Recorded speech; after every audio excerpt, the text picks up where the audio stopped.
guys, welcome to Muscle Memory. My name is Malcolm. I knew today was going to be very different because I woke up and the air just felt rarefied. And I figured, I was like, it has to be because I'm talking to Richard Holliday. Dude, how are you? I'm doing well. The air is rare indeed. Yes, it is. It is. I see you're drinking coffee there. I'm assuming it's coffee at least. I know you're a big Sure coffee is. guy. We're about 2 o'clock in the afternoon right now. How many cups are we in today? I'm three deep. Three already. What Yes. kind of coffee? Is it straight black or is there anything in it? It's my blend. It's actually my blend and yeah, I drink it black. Oh wow. Okay. All right. I should have known that. Obviously, you have your own blend of coffee. For Of people that course. don't know, like, let's plug that real quick. Like, tell us about your coffee. What kind of flavors can we expect out of it? Like, what can we understand about it? Yeah, absolutely. It's so the link is obviously in my bio.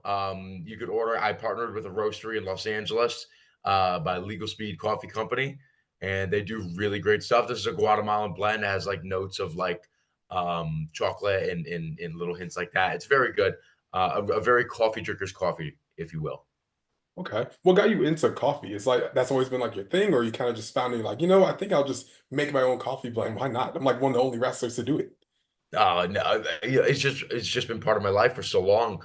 I've just always liked it. I probably maybe like my senior year of high school got into it. I was probably around 16 years old, something like that. So I've been drinking it very consistently throughout my whole life. Just a bit, always just been a big part of my life. My family, it was a big part of my parents growing up as well. Yeah. Always drinking coffee, so I was always around it. Makes sense, makes sense. I want to talk about this, your wrestling career, obviously. I mean, that's what we're here to Yeah. talk about, of course. Where did you design this Richard Holiday character? Like, how different is the person versus the actual wrestler himself? I wouldn't say it's different at all. And listen, you hear that all the time. Like people will be like, "It's just me turned up to 11," and it's like a lot of times people are fabricating that. But for me, it's like for a long period of my career, I called myself the most marketable man in wrestling. To a degree, I still do, but that just comes because I have a degree in marketing. I Yeah. really have that. The coffee blend. I mean, I didn't just make that up. This has been a part of my family my entire life. Everything that you see, I present myself in a purely authentic way. What you see is really what you get. Yeah. So, whether it's you like me or you hate me or it's whatever the case may be, I just present myself how I feel I am authentically. And I don't really make anything up, if I'm being honest with you. That's amazing, man. I think the first time I saw you wrestle, it might have been in Philadelphia because I live near Philly. For MLW, ECW Arena. I was like, man, this guy's a jerk. Like I hate him, but for some reason I just want to hear him talk. Like, what made you such a great talker? Were you always like very confident in yourself, or maybe there was a guy on television that you were watching beforehand? What led to you having such great promos? You know, I feel like I have always had the gift for gab because um I think it was a lot of it stemmed from my father. A lot of it, he was a salesman, and he taught me at a very young age that if you can talk, then you can kind of make your way through life. And if you could talk, you will always have a job. Now, I translated that into wrestling because I also feel like if you could talk, you will always have a job. Where I started to really hone my craft as a speaker, public speaking, probably through my tenure in college. You go through 4 years of college, you're going to have to give your fair share of presentations, public speaking in front of the class. And a lot of it was just, hey, like, listen, I have to talk about this project. Let me go up there and have a little conviction in my voice. I always knew I was going to get into wrestling. So everything I did was maybe just practice, right? It's like, well, if I'm just going to talk about this project, this is just a promo. This is just me going up there and talking and working on my articulation and my skills in that sense in the public forum. And I think I just gained confidence by doing that. And then I've always been a confident guy and I've always been well spoken. At least I always thought I was. And it just grew. The confidence just grows. When you tell yourself that you're good at something, eventually you're going to just start believing it. And then it just started to get to that point where I could just talk. Just give me a microphone. Let's go. It's amazing, man. And like, I'm glad you mentioned about college as well and actually having a marketing degree, just given like the whole character that you have. I'm currently sitting in a dorm room right now. That's why we have a beautiful, plain, boring background for a graduate degree in marketing and communications, actually. So, Excellent. thank you. Appreciate it. What kind of marketing strategies have you taken from or take from your time in college to actually translate to pro wrestling? Well, it's branding. That's all wrestling is. Wrestling is branding. Wrestling is marketing.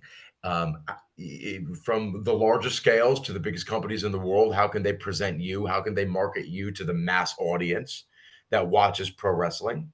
There's particular demographics within each audience.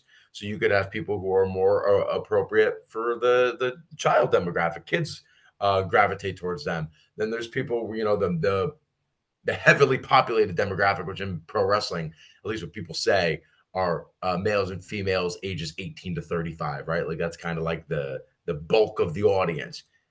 Well, how do you portray to them?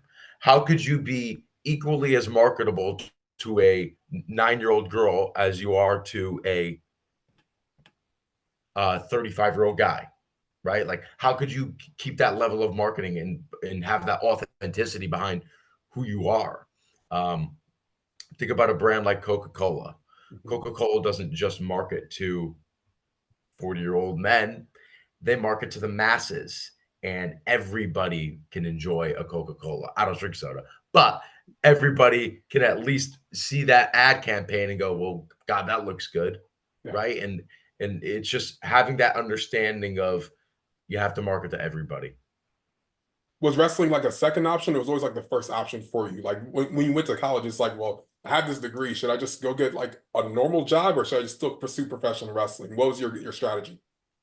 I think everybody goes through life and they have different visions of how their life is going to end up. And there might have been a period of time where pro wrestling wasn't front and center. I remember, I played college football, and I think in my first year or so, I wasn't really thinking too much about wrestling. I was in college, I was playing football, this, that, and the other thing. But I would say at least 90% of my life, it has always been professional wrestling. There might have been that year and a half where it wasn't front and center, but it came full circle again. And then I was so blessed to be able to get a degree and then step foot in the ring. I might have started training right at the twilight of my college career, Sure. but it was very much so like I finished college, then I got into wrestling. But this is it, man. This has always been the dream. This has always been number one. And I'm blessed to be able to do it at a high level. It's certainly been working out for you, man. Like seeing what you're doing on Independence and what you've done at MLW, et cetera, is definitely looking like you're going to be one of those next guys to be on television, to be one of those big names in those big companies. Because when you look at independent scene right now, I feel like a lot of fans can kind of have the same vision where they can see certain guys like that guy should not be wrestling in a bingo hall, should be on like in an arena, in a stadium, in front of like massive audiences. And I believe you actually are one of those guys. In your opinion, when you got into wrestling, what was like your big goal? Was it always to was it to be on Independence? Was it to go to one of the big TV companies? Like, what's your big end goal in wrestling? The goal is just to be remembered and to have a legacy that is impactful. You want people to think about pro wrestling in the sense of, whenever I talk to somebody who hasn't watched wrestling in 20, 30 years, they'll go, man, I haven't watched in a while, but I always loved Hulk Hogan. Then you fast forward a little bit. Man, I haven't watched in a while, but man, I always loved The Rock and Stone Cold Steve Austin. Fast forward a little bit. Man, I always loved John Cena. So far, and so on. You know what I mean? You want to get to that level, man. I think that's the goal of everybody. And whether that's in this company, that company, or just what I've learned is that this is a whole great big industry. There's a lot out there, and you can carve your name and make your niche any way that you can. But being synonymous with the sport, being synonymous with professional wrestling, that's the ultimate goal. Amazing, amazing. I guess to ask a little more directly, like, is the goal for which you kind of said is more to be known in pro wrestling, known in the industry. Was the goal for Richard Holliday, given like the character you have and how you wrestle and how you speak, to be on a WWE or AEW television show? Sure. I mean, absolutely. That's the biggest stage. And for somebody like me, I want to present myself on the biggest stage in the biggest way possible. I recently wrestled for a promotion in Massachusetts called Fight Life Professional Wrestling. I am now their champion. Congratulations. At one of their previous shows, I got on the microphone and I said, I probably shouldn't be here, but I am. And what I meant by that is that I feel like the independents are lucky to have me.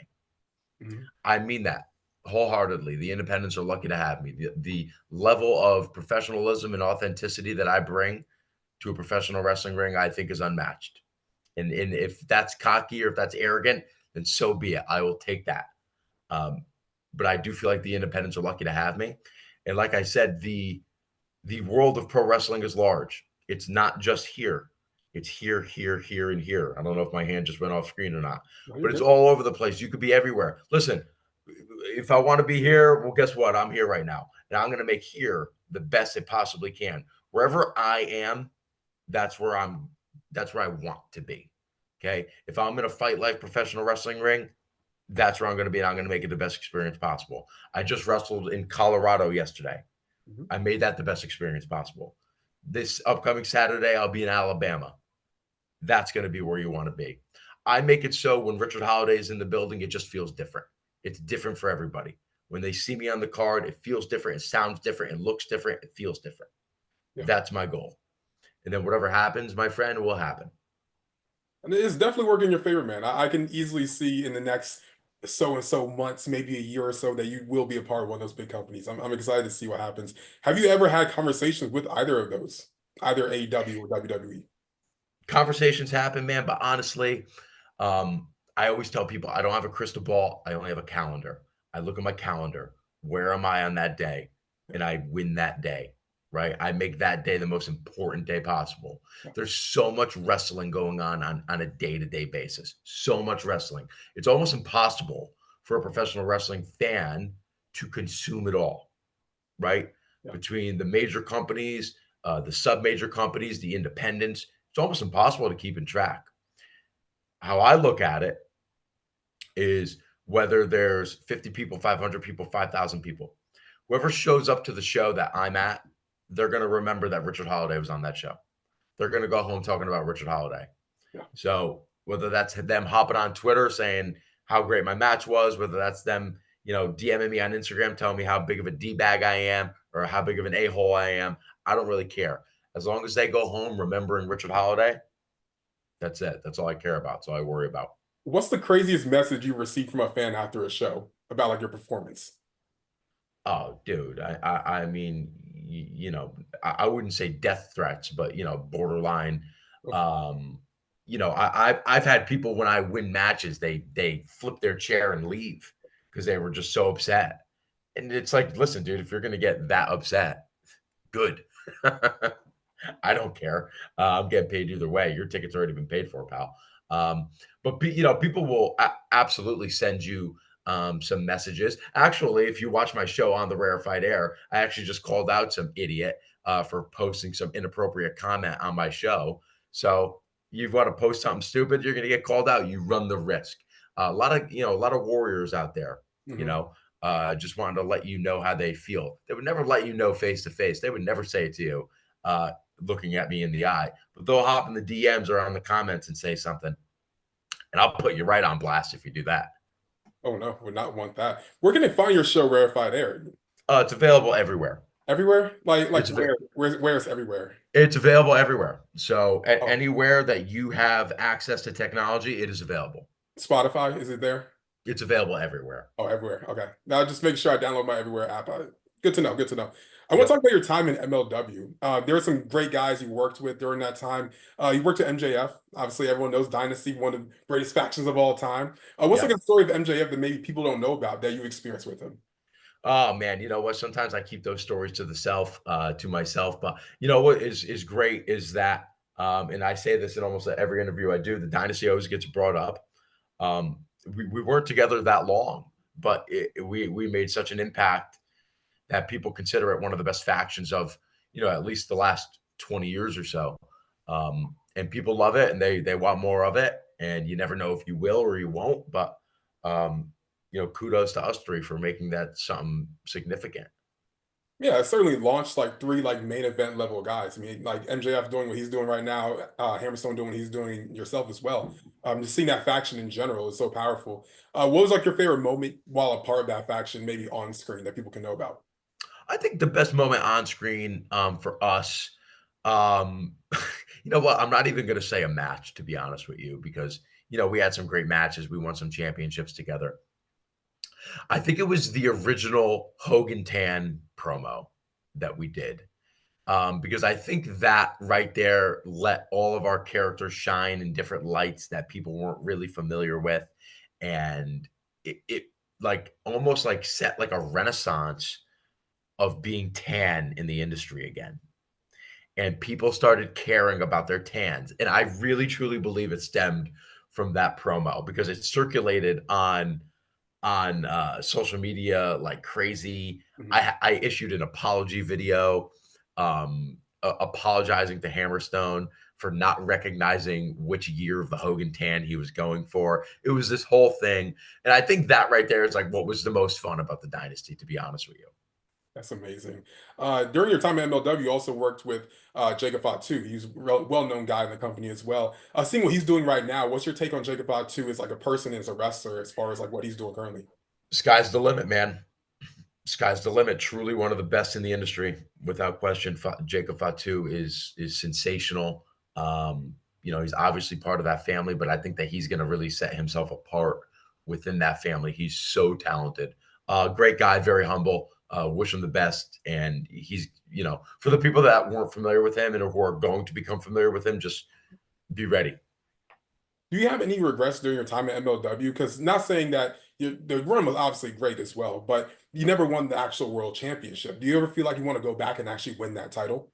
I think that is a championship that I should hoist. That is a championship that should be around my shoulders or around my waist. Um, I think that there was a time where I was maybe the hottest guy in that company. I think at one point. Um, at the end of the day, though, wrestling is a continuation. Nothing is ever over. Um, you may see me in an MLW ring again. You may see me going for that championship. I do not know if that does hold in the future for me. Let's make the most of it. I think I would look good with that championship. I think you would too. And it's a new title now as well, so it look even different on you. So I can see it happen eventually. It definitely can happen, man. You mentioned in an interview with Sean Ross Sapp your favorite rappers of all time. I just want to get your take on seeing what's your favorite modern day rappers of all time currently. Favorite modern day? Modern day, I would say the only guy who makes any music currently that I like is probably J. Cole. not Lil Pump. I never even heard of him. Wow, wow. Okay, all right. That's yikes. All right, moving on from Never, that then. never even heard of him. I would just say J. Cole. I don't pay attention to the whole drama between Kendrick. Kendrick Lamar and Drake. I know nothing of it. I don't want to know anything of it. Um, so they might be making good music too, but for me, it's just J. Cole. I prefer the old stuff. That's fair. No, I mean J. Cole is probably my favorite currently as well, so I completely understand. I saw in the interview as well that you have rarefied air fresheners. Is that currently a thing Sure that's on do. the merch table? I sure do. And Yep. people can still buy them at your shows coming up, correct? Oh, they can still buy them. Absolutely. Yep. They can What's still like buy them. And I have to say, a lot of people need them. A lot of people need them. I was in West Virginia um, a couple of weeks ago, and I sold quite a few of those to those people because, my God, I can only imagine what their cars smell like. can I ask what's the scent? Yeah. So there are 2 scents. Everybody thought that they were going to be coffee scented, but they are not. Yeah. One of them is coconut scented, Okay. which is a personal favorite. And the other one is black ice, which is kind of like I really don't know how to describe it, but it is a Pretty typical very, smell. it is probably the most purchased Little Tree air freshener scent. So I just said, well, you know what? It's a lot cooler if it's mine, Of but you course. can still like, yeah, if you like the scent, go ahead and buy it. I don't really care what goes in as long as it sells. You know what I mean? Of I'm a course. businessman at the end of the day. For independent wrestlers that are now like making their way on the scene and trying to like build out their brand, having something like an air freshener is obviously like very unique and creative and different. But how can they like, or just anyone in general, differentiate yourself on the independent scene at the merch table? Yeah, so the merch table is really important. It's a great time for you to interact with your fans and have them uh, approach your table and maybe see something unique to your character. So for me, people associate me with rarefied air or coffee. The coffee would be very difficult to travel with, but the air fresheners for me is something where I can have something different. Everybody's going to have T-shirts. Everybody's going to have 8x10s. Most people have stickers. But what is your character? And how can you market that to your audience differently? So if there's 5 wrestlers in a row. What about you is significant that the other 4 don't have? And I would just say, think about that. Think of something unique. Make sure it's cost effective. Um, you know, and make that and push that because that's what's then you'll sell your other things in association.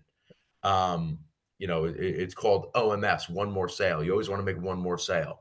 That's the businessman in me. So it's if they come and buy one thing, they'll likely buy another. And they'll likely buy something that is unique to you. Then they'll buy something that is maybe not unique to you, but it is in association. Yeah, I highly suggest every wrestling fan to pick up one of those air fresheners for sure. Not because you smell bad, but just because give the man some money. That's all I meant by that personally. Sure, sure, absolutely. It's multidimensional for being clear. Yes, yes, of course, of course.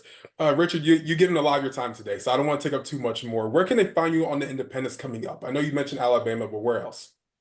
Oh man, I will be at New South next week. I will be at VIP Wrestling in Dallas coming up. Might be appearing somewhere else in Texas coming up. XWX in North Carolina, Exodus Pro in Cleveland. It's a world tour, my friend. Soon enough, my mates might see me back in the UK. You never know. So I would just pay attention to me at Most Marketable on X or Twitter, whatever you want to call it, and Instagram. That's where I'm very active. You'll see all my posts, all of my upcoming schedule will all be there. Absolutely amazing. Richard, thank you so much for your time. I have to ask one last personal question if I can. I have to wrestle a match in 2 months against a very large man named AJ Francis. I have no idea how to beat him. Do you have any advice for me? Because I need some. You're wrestling AJ Francis. Unfortunately, yes. Geez, you know what? If you want him to take it easy on you, maybe show up to the match and give the man a couple of nice cigars. Say, hey man, these are for you. Don't beat me up too bad. He's a large dude. Take care of him. Maybe he'll take care of you. Okay, I definitely, I might, I might. I was just thinking slapping him in the face and cheating when the ref's not looking, but that was just my game plan. But maybe yours have. Whoa, listen, dude, you want to take a page out of my book? You go ahead and take a page. All right, You just have to be able to execute. You have to be able to execute. I'm gonna take You a know, chapter. I don't know your talent level. I don't know your skill set yet. I'm playing it safe with you. That's fair. I appreciate that. Thank you very much for that advice. Where can I find you on social media? They're not already following you.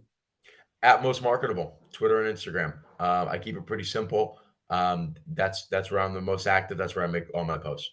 Amazing, amazing. Richard, thank you so much for your time. I greatly appreciate it. Guys, my name's Malcolm. This is Muscle Memory, and we're out. We going up like 1,000. I'ma flex just like a muscle man Malcolm. We going up like 1,000. I'ma flex just like a muscle man Malcolm. When it just like 1, 2, 3. If you like the channel, this will squeeze. If you like the channel, this will squeeze. If you like the channel, this will squeeze. Hey.